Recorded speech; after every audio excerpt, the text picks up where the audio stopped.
Hello po mga kababayan, si Dante Maravillas po. Bicolano vlogger, broadcast journalist from Albay. Kumusta mga manoy, mga manay, mga tugang?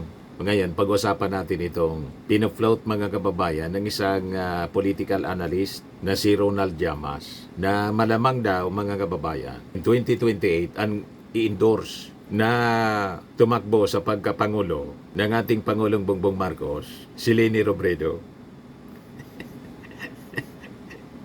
Ano tingin ninyo? Yan sabi ni Ronald Llamas, mga kababayan. Alam naman natin kung ano ang kulay ni Ronald Llamas. Dati siya political advisor ni dating Pangulong Benigno Aquino. So, alam na ninyo yung leanings. Pure-blooded Dilawan, mga kababayan. Alam naman ninyo po, ito mga Dilawan, gustong-gusto nilang makabalik. So, ginagamit nila ang pang-aaway ni Sara Duterte sa Marcos. Hindi ko siya tinatawag na away between Marcos and Duterte. Kasi yung ating Pangulo, hindi man po nangaaway. Ang ating Pangulo po, inaaway. Pero hindi nangaaway. Yung mga political analyst, yung mainstream media, ang tawag nila sa mga commentaries nila, away ng Marcos Romualdez at Duterte. Walang katotohanan po yan. That is not true. It is a lie. Pure lies, mga kababayan. Nang-aaway lang yung mga Duterte kasi kating-kati po na makabalik. Gusto nila na palitan agad yung ating Pangulo. Hindi makapaghintay ng 2028 presidential elections. Gustong to make over na si Sara. Napakalinaw po yung agenda ni Sara. Kaya inaway-away yung ating Pangulo. Ang una niyang inaway, si Martin Romualdez, gustong palitan ng kanyang kaalyado na si The Platter, GMA. Di ba po, mga kababayan? Kaya galit na galit kasi hindi nagtagumpay. Nabukya yung kanilang mga plano. Yan ang rason kung bakit binansagan niya si Martin Romualdez na tambaloslos. O ngayon, sinasabi ni Ronald Llamas na there is a possibility na in 2028, ang endorse daw si Leni. Yan o. Will Marcos support Leni Robredo to beat Sara Duterte in 2028? Sabi ni Ronald Llamas, nandun yung possibility. Kasi sa pa-survey ng mga kaalyado ni Sara, sige pa-survey po, number 2 si Leni, number 1 si Sara Duterte, number 6 si Martin Romualdez. So binibilog mga kababayan ni Ronald Llamas yung isipan ng ating mga mamamayang Filipino na dahil may mga Dilawan na nasa kabinete ng ating Pangulong Bongbong Marcos na ngayon, and so pwede rin na si Leni Robredo na isang kakamping Pinklawan pwede nang in-endorse ng ating Pangulo kasi malayo yung ratings ni Martin. Malayo pa po ang eleksyon. Sabi nga dito sa amin, dugay na. Ganon ba ka-desperate yung ating Pangulong Bongbong Marcos para kunin bilang standard bearer ang isang tulad ni Leni Robredo na nilait-lait siya nung eleksyon? Diba? Anong tingin ninyo mga kababayan? Unang-una, mahirap na si Sara makalusot mga kababayan sa kanyang problema. Bali? Masyado ninyong ina-underestimate yung galing ng ating Pangulong Bongbong Marcos. Mahirapan po na si Sara maging kandidato sa 2028. Makalusot man siya dito sa impeachment trial. Matuloy yung impeachment trial, pero i-acquit siya ng kanyang mga kaalyadong senador. Malamang sa malamang, hindi siya makalusot sa ombudsman. Diba? Poposisyon na mga kababayan sa ombudsman itong si DOJ Secretary Remulla. At alimbawa pa makalusot siya sa ombudsman. Alimbawa lang, pero mahirap. Kahit nga po sa impeachment trial, mahirap na hindi makonvict si Sara. Kaya nga, ang agenda ng mga kakampi niyang senador, nakipagsabuatan na sa defense, i-dismiss. At sabi nga natin mga kababayan, may isa pa, yung ICC. Di ba? Maraming mangyayari in the coming days and months, mga kababayan. Itong mga analysis ni Ronald Llamas, malabo po. para lang labanan si Sara Duterte? Anong lalabanan kung disqualified na? Perpetual disqualification. Halimbawa, hindi siya makonvict sa impeachment case ng kanyang kinakarap. May ombudsman at ICC. So malamang sa malamang, ito pong si Sara will not be a candidate sa 2028 election. Hindi dahil gusto siyang i-eliminate ng Marcos administration at ni Martin Romualdez tulad ng kanyang laging sinasabi na gusto siyang i-eliminate kasi siya winning candidate, frontrunner siya sa 2028. Walang gano'n na intensyon, mga kababayan. Kumbaga, ma-eliminate siya kasi ang nag-eliminate sa kanya, yung sarili niya. In-eliminate ni Sara yung sarili niya. Kasi nga po, siya man lang ang gumawa ng mga kasong yan. Hindi po ang Congress ang gumawa ng asunto laban sa kanya. Gumawa siya ng asunto, sunulat lang ng mga congressmen yung asunto. Pero ang may kagagawa ng asunto niya siya, yung pagbabanta, sino ba yung nagbanta? Yung Congress ba nagbanta sa ating Pangulo? Di ba siya? Yung paglustay, allegedly ng confidential funds. Si Martin Romualdez ba yung nagsabi sa kanyang lustayin o ang ating Pangulo? Walang nagsabi sa kanya, walang nagtulak sa kanya para gawin yon. Siya, itinulak niya yung kanyang sarili sa trouble.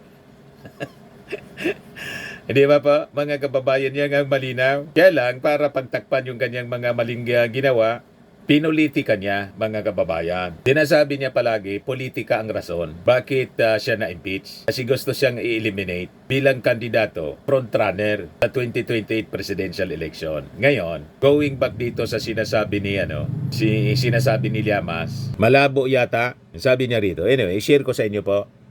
Political analyst Ronald Llamas said, the Marcoses could support former Vice President and incumbent Naga City Mayor Leni Robredo if she goes against Vice President Sara Duterte in the 2028 presidential race. Sa interview ng Bilyonaryo News, broadcast journalist Pinky Webb, tinanong si Llamas about the result of the survey showing that Robredo will defeat the Vice President if she gets the support of President Ferdinand Marcos Jr. Sabi ni Ronald Llamas, tingin ko nandun yung possibility na yun. Dahil nga existential ang battle between the Marcoses and the Dutertes. At inaamin naman ni Sara, there will be hell to pay pag siya ay manalo o makabalik sila sa pwesto. Lalo na sa ginawa ng kanyang tatay na inaresto at pinadala sa ICC. Lalo na dahil sa impeachment case laban sa kanya at kaso laban sa kanyang mga kaalyado, kaya talagang galit na galit siya. Wala man pagkakautang sa kanya ang ating Pangulong Bongbong Marcos, kaya hindi tayo naniniwala sa mga analysis na to ni Ronald Llamas. Ang gumawa ng masama, gumawa sila ng masama laban sa ating Pangulo. Baseless, mga kababayan, ang idrag yung ating Pangulo sa isyong ito. Di ba po? Kaya lang si Ronald Llamas, ang agenda din niya, bilogin ang isipan ng mga mamamayang Filipino. Kumbinsihin ang mga Marcos loyalists na isupport si Leni Robredo just to defeat Sara Duterte. Ano kayo, sinisurte?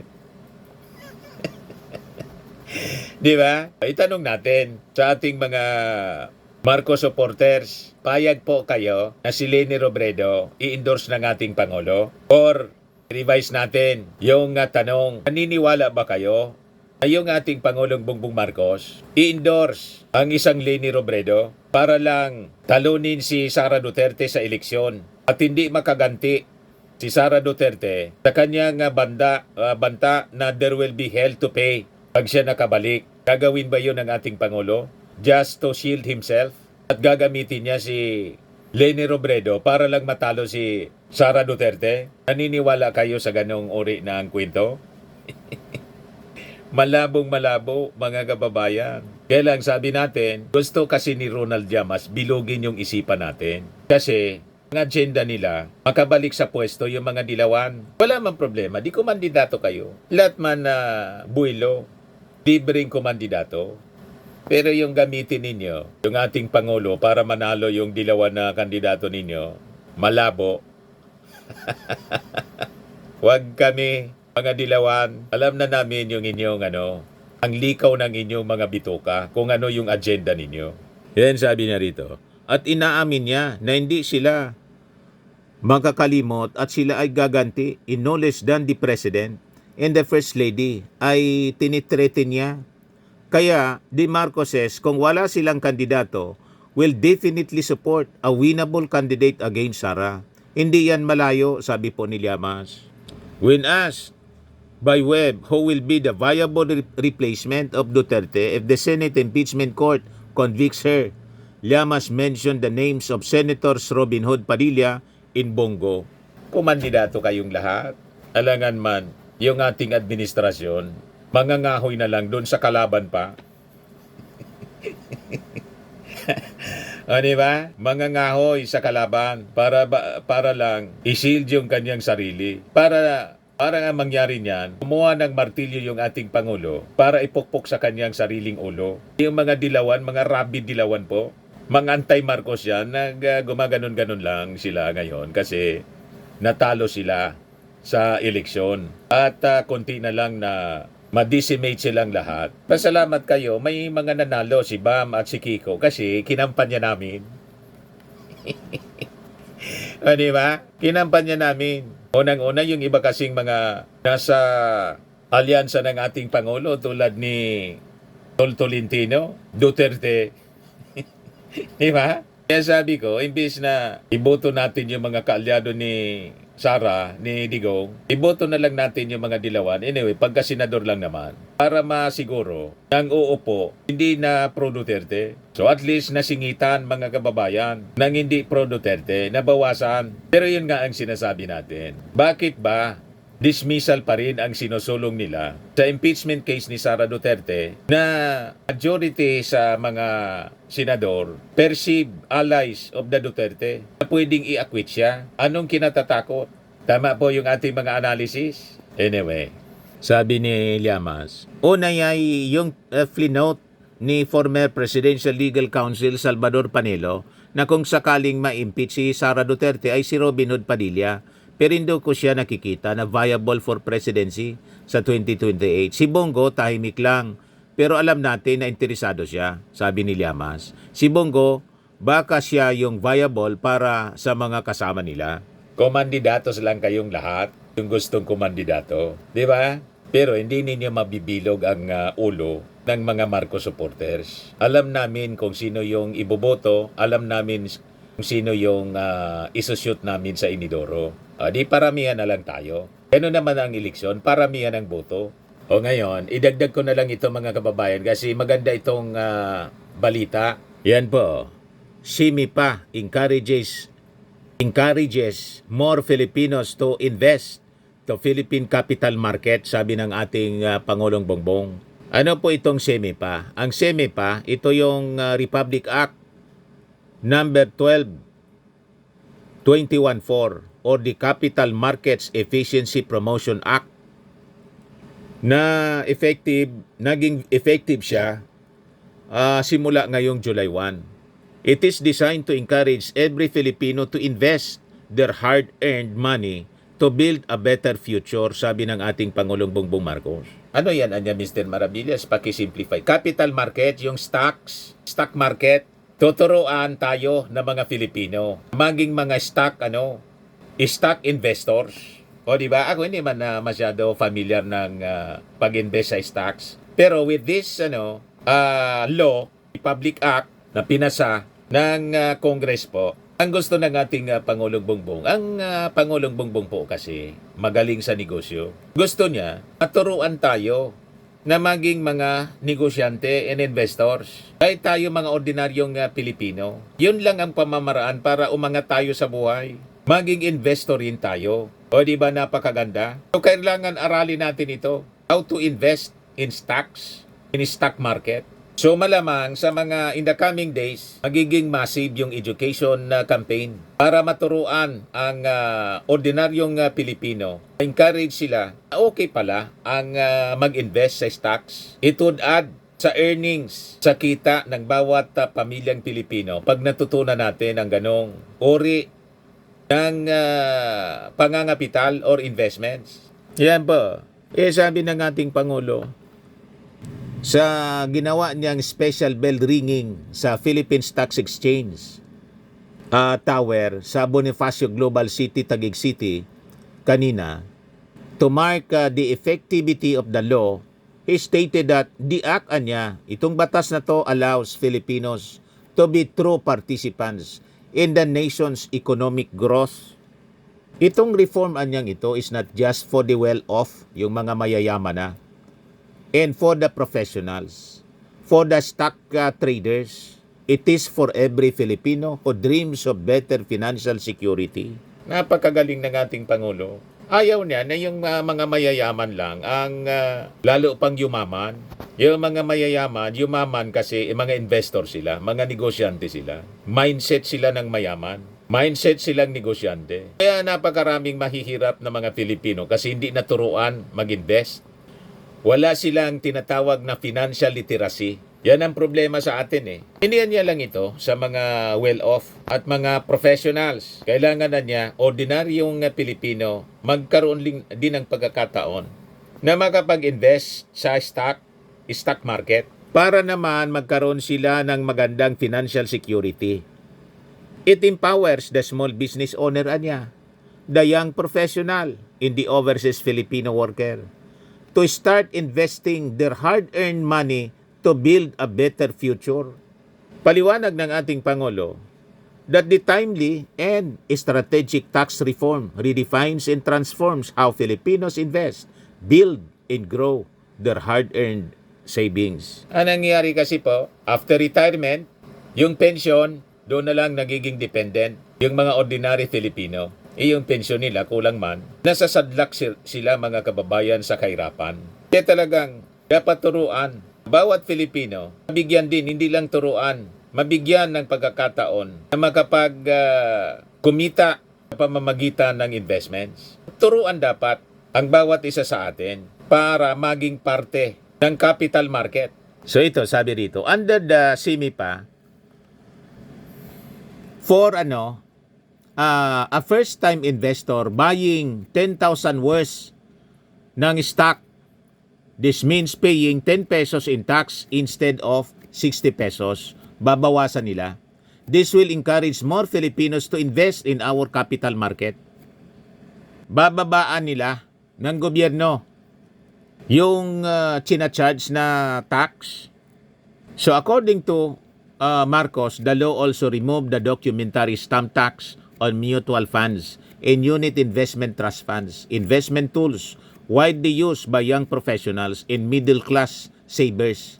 The adjustment on rates lowers barriers and opens the market to more investors.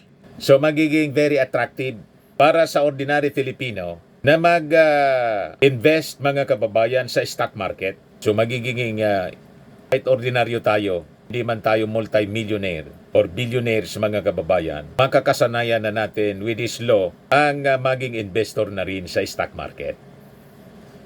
Di ba? Class na rin tayo. Hindi lang yung mga well-off, sabi ng ating Pangulo, mayayaman ang magiging parte ng stock market po. Bubuksan siya para sa ordinary Filipino. Napakagandang kaisipan mga kababayan.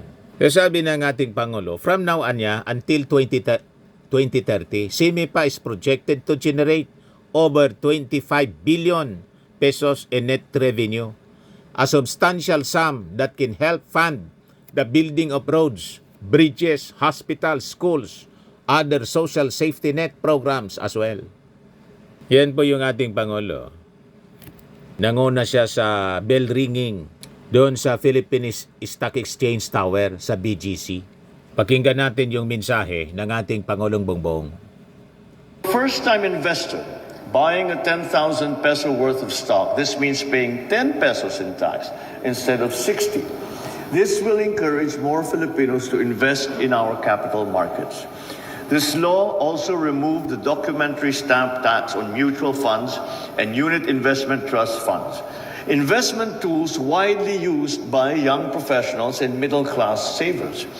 The adjustment on rates lowers barriers and opens the market to more investors.